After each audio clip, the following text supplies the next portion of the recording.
मिलिया टाइम्स में आपका स्वागत है। मैं असरार अहमद। फेसबुक पर नफरत फैलाने के मामले में कई चौंकाने वाली रिपोर्टें सामने आई हैं। फेसबुक पर नफरत फैलाने वाली पोस्टों को न रोकने और ऐसी पोस्टों पर सिलेक्टिव तरीके से कार्रवाई करने के आरोप तो पहले से ही लग रहे थे, लेकिन अब तो फेसबुक के आंतरिक सिस्टम पर ही गंभीर सवाल उठ गए हैं।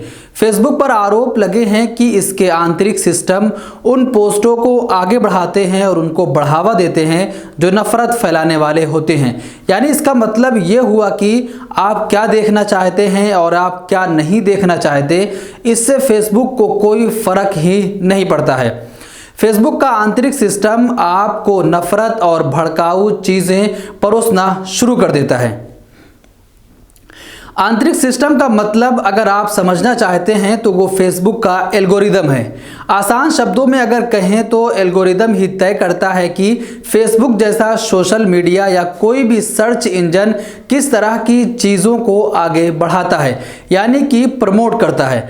मिसाल के तौर पर अगर आपने अकाउंट में लॉगिन कर लिया है तो फेसबुक आपको किस तरह के पेज या कंटेंट को आपके सामने सुझाव के तौर पर रखेगा, सुझाव के रूप में परोसता है और आपको सुझाव देता है कि किसको फॉलो करें और क्या चीज़ें देखें।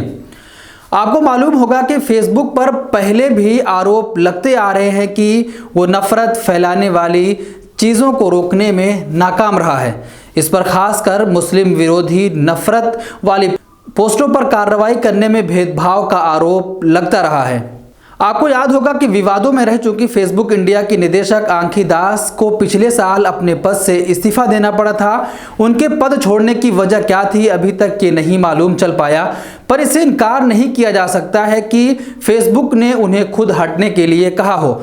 आंखी दास सुर्खियों में उस वक्त आई थी जब वॉल स्ट्रीट जर्नल ने यह खबर छापी थी कि उनके कहने पर ही फेसबुक ने एक बीजेपी विधायक के मुस्लिम विरोधी पोस्ट को नहीं हटाया था। उस खबर में कहा गया था कि तेलंगाना विधायक के नफरत फैलाने वाले पोस्ट का पता फेसबुक इंडिया की अंदरूनी टीम ने लगा लिया था और उसे हटाने की सलाह भी दे दी गई थी। पर आंखी दास ने कहा था कि ऐसा करने से भारत सरकार से कंपनी के रिश्ते खराब हो सकते हैं और इससे फेसबुक के इस देश में व्यापारिक मामलों पर असर भी पड़ेगा। इस पूरे मामले पर और जो खुलासा हुआ, जो रिपोर्ट आई है, कांग्रेस ने एक प्रेस कॉन्फ्रेंस की है। उस प्रेस कॉन्फ्रेंस में क्या कहा गया है आप विस्तार से सुनिए। भारतीय जनता पार्टी जो रूलिंग पार्टी है, उनके संबंध कितने गहरे हैं उसके उदाहरण बार बार आप लोग भी हमसे साझा करते आए हैं, देश से और विश्व से, और हम भी आपसे साझा करते आए। पिछले साल अंखी दास के विषय पे हमने आपसे कई बार चर्चा की थी और ये सबके सामने आया था कि कैसे अंखी दास, जो कि भारतीय जनता पार्टी से जुड़ी हुई, कैसे फेसबुक में भारतीय जनता पार्टी से जुड़े हुए लोग बिल्कुल घुस चुके हैं फेसबुक के अंदर। बात सिर्फ हेट स्पीच की नहीं है, बात है कि हिंदुस्तान फेसबुक का सबसे बड़ा मार्केट है। 37 करोड़ उपभोक्ता हैं फेसबुक के हिंदुस्तान में। तो उन 37 करोड़ उपभोक्ताओं के साथ जो धोखा हो रहा है, कैसे एक विचारधारा को उन पर थोपा जा रहा है, कैसे गलत fake news, fake images, fake post के माध्यम से देश में एक माहौल बनाया जा रहा है, जो माहौल देश की रूलिंग पार्टी को बिल्कुल माफिक गुजरता है। वो चाहते हैं ऐसा माहौल हो। आइए 2020 में फेसबुक की जो सेफ्टी टीम थी, जो सुरक्षा टीम थी, उन्होंने कहा था कि बजरंग दल कुछ वर्ग विशेष के खिलाफ हिंसा को बढ़ावा देता है पूरे देश में, और फेसबुक बजरंग दल जैसी संस्था को एक खतरनाक संस्था घोषित करने वाला था, लेकिन उनको सलाह दी गई यह करने से देश की जो रूलिंग पार्टी है वो नाराज हो सकती है। और फेसबुक ने उस संस्था को जो फेसबुक स्वयं मानती है कि हिंसा फैलाती है या हिंसक संदेश फैलाती है और एक माहौल बनाती है देश में हिंसा का, नफरत का, फेसबुक मानती है कि वो एक डेंजरस ऑर्गेनाइजेशन है, ये फेसबुक के शब्द हैं, लेकिन फेसबुक हिम्मत नहीं जुटा पाई कि उसको एक डेंजरस ऑर्गेनाइजेशन घोषित कर सके।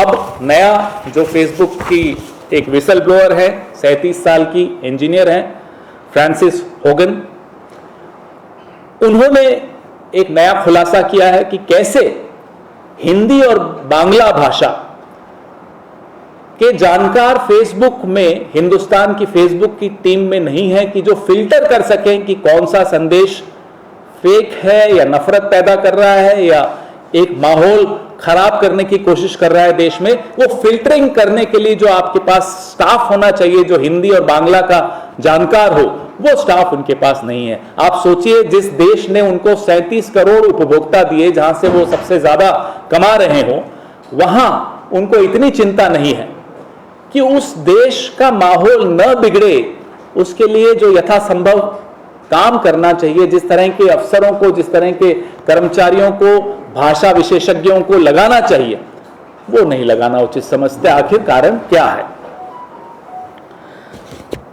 सिर्फ 0.2%, 1% भी नहीं, 0.2% हेट स्पीच को फेसबुक हटाता है अपने प्लेटफॉर्म से। मतलब 99.8% जो कंटेंट है फेसबुक का, जो नफरत फैलाता है देश में, जो बंटवारा फैलाता है देश में, समाज में, वो वहीं का वहीं बहाल रहता है, उसको हटाया नहीं जाता। ये बहुत गंभीर विषय है। 87% खर्च किया जाता है अपने बजट का फेसबुक द्वारा। जो इंग्लिश स्पीकिंग ऑडियंस है, जो अंग्रेजी बोलने वाली ऑडियंस है, जो सिर्फ 9% है फेसबुक के उपभोक्ताओं का, 37 करोड़ में से सिर्फ 9% हैं जो अंग्रेजी बोलते हैं, अंग्रेजी की पोस्ट पढ़ते और लिखते हैं। उन 9% पे आप 87% का खर्चा कर रहे हैं। मैं भी अपनी प्रेस वार्ता शुरू करता हूं, मैं हिंदी में शुरू करता हूं। हम अलग अलग राज्यों में हम लोग जाते हैं, कोशिश करते हैं वहां की भाषा अगर नहीं है तो हिंदी में बोलें। व्हाट्सएप के जितने फॉरवर्ड्स हम सबके पास आते हैं, रीजनल भाषाओं में ज़्यादा आते हैं और हिंदी में आते हैं, लेकिन फेसबुक की नीति देखिए, और ये मैं इसको नीति नहीं कहूँगा, ये एक चाल है, ये जानबूझकर किया जा रहा है। जो आंतरिक स्टडीज़ हैं फेसबुक की, उनकी अपनी, हमारी तो ऑब्जर्वेशन हो सकती है, लेकिन ये तो उनकी अपनी रिसर्च है, उनका अपना अनुसंधान है, उनकी अपनी स्टडी है, जिसमें ये स्पष्ट तौर पे कहा जा रहा है कि फेसबुक आरएसएस, बजरंग दल और उनके सहयोगी संगठनों का एक प्रॉक्सी एक तरह से बन गया है। और जितने भी किसी वर्ग विशेष के खिलाफ टारगेटेड पोस्ट होती हैं, उन पर कोई एक्शन नहीं लिया जा रहा। वो टारगेटेड पोस्ट इस देश की किस राजनीतिक विचारधारा को आगे बढ़ाती है या वो किस विचारधारा से स्पॉन्सर होती है, ये मैं और आप सब जानते हैं, उसमें बोलने की आवश्यकता है नहीं, लेकिन मैं फिर भी बोल रहा हूं कि आरएसएस और उसके संगठन, बाकी संगठन जो हैं, मित्र संगठन या उस छतरी के नीचे जो बाकी संगठन हैं, उन सब का एक प्लेटफॉर्म बनता चला जा रहा है फेसबुक। और अब इस देश में यह कहने में मुझे या किसी और को, हम जो यहाँ बैठे हैं, कोई गुरेज नहीं होगा कि फेसबुक हिंदुस्तान में एक फेक बुक हो गया है, जो सिर्फ और सिर्फ fake post, fake agenda further करता है, उसको आगे बढ़ाता है, वो बांटता है भारतीय जनता पार्टी और संघ के लिए।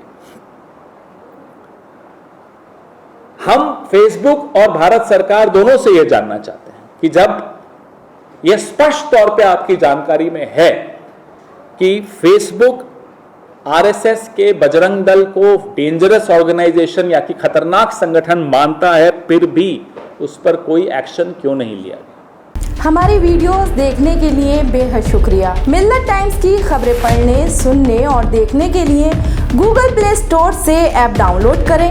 यहां आप उंगली की क्लिक में पढ़ सकते हैं 4 ज़बानों में न्यूज़, उर्दू, हिंदी, अंग्रेज़ी, बांग्ला। आप ऐप पर मिल्लत टाइम्स की वीडियोस भी देख सकते हैं।